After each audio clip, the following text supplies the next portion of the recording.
আবারও একটা নতুন রেসিপি নিয়ে চলে এলাম। তার জন্য প্রথমে ইলিশ মাছের মাথার মধ্যে ভালো করে নুন হলুদ মাখিয়ে রেডি করে রাখলাম। আর দেখো এদিকে আমি কচুর শাক সেদ্ধ বসিয়ে দিয়েছি। এখন কড়াইতে সাদা তেল গরম করে নিয়ে ইলিশ মাছের মাথাগুলো ভেজে নিতে হবে, একদম লাল করে ভেজে নেব। দেখো ভাজা হয়ে গেছে, এবার তুলে নিচ্ছি। কড়াইতে আরেকটু সর্ষের তেল দিয়ে দিলাম।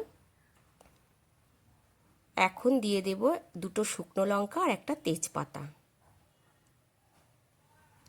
আর দিয়ে দিলাম 1 চামচ জিরে আদা আর কাঁচা লঙ্কা বাটা। এখানে আমি 7-8টা কাঁচা লঙ্কা দিয়ে দিয়েছি। এখন একটু মশলা কষিয়ে নিতে হবে। দিয়ে দিলাম 1 চামচ লবণ, 1 চামচ হলুদ গুঁড়ো।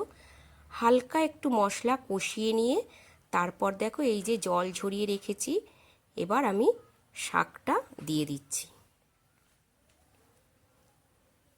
শাকগুলো দিয়ে দিলাম, দিয়ে তারপর খুব ভালো করে এইভাবে কিছুক্ষণ রান্নাটা করে নিতে হবে। আবারও একটু লবণ দিয়ে দিলাম। এবার খুব ভালো করে এইভাবে কিছুক্ষণ রান্না করে নেব, যেন একটুকু জল না থাকে। খুব ভালো করে জলটা শুকিয়ে নিয়েছি। দেখো এবার ভেজে রাখা ইলিশ মাছের মাথাগুলো দিয়ে দিলাম। মাথাগুলো দিয়ে আবারও একটু এইভাবে রান্না করে নেব। মাথাগুলো ভেঙে দেব না, এইভাবেই আস্তে আস্তে রেখে দেব।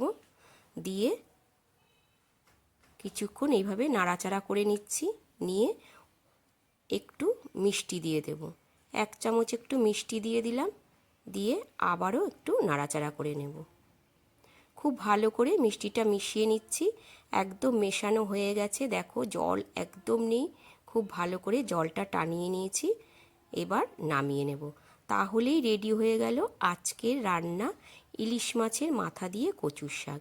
কেমন লাগলো আজকের এই নতুন রেসিপিটা অবশ্যই জানিও। আর ভালো লাগলে প্রতিদিনের মতো লাইক কমেন্ট করে দিও। আবারও তোমাদের সাথে দেখা হবে অন্য একটা রান্নার ভিডিওতে। ততক্ষণের জন্য তোমরা সবাই